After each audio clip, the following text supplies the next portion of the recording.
Welcome to video 4, where we have officially gotten over 24 cubes so we can enter Fat the Cat's den and confront Fat the Cat himself. You might think it's a little bit early in the game to be heading to the final confrontation, and that's because we still have about half of the game left. But we are still going to confront Fat the Cat right now, so what that second half contains is entirely up to your imagination.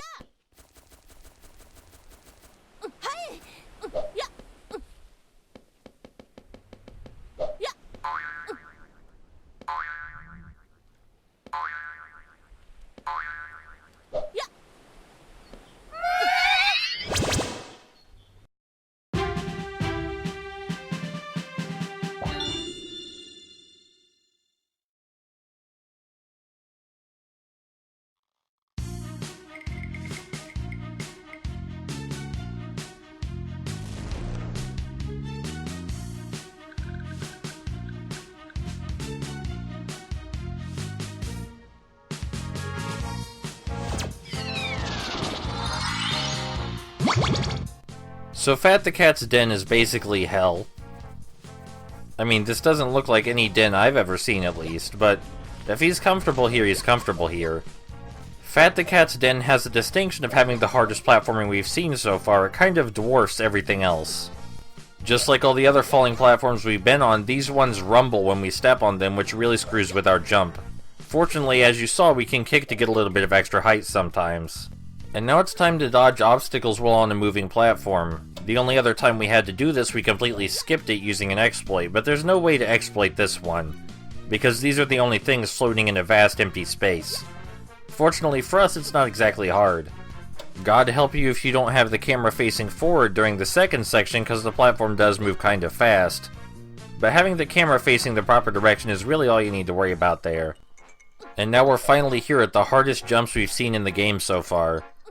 Very narrow beams to land on. We only had to make these kinds of jumps once in the ice on the ice planet in the last level. And if there's one piece of advice I can give you, it's to remember that you get a huge boost in momentum during your double jumps, so be careful of that or else you'll overshoot the platform. But you can also use it to make sure you land on the platform in the first place. And I wouldn't recommend slide jumping.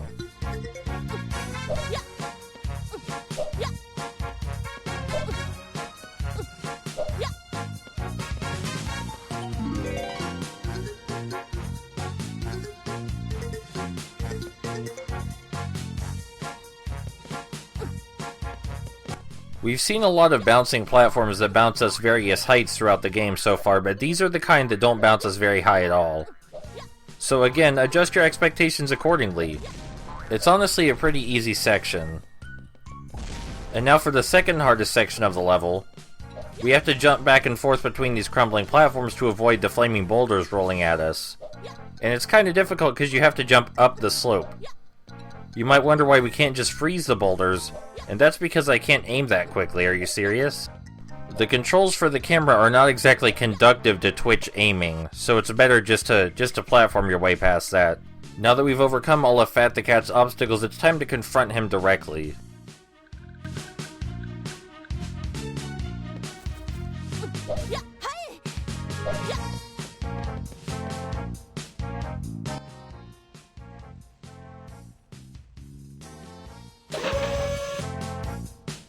Boop bad chew, F bad chew, boop F chew, bad boop F bad beat chew, boop chew, bad F chew, boop bad chew, boop beat bad boop. So Fat the Cat is not my favorite boss, but I guess he's okay.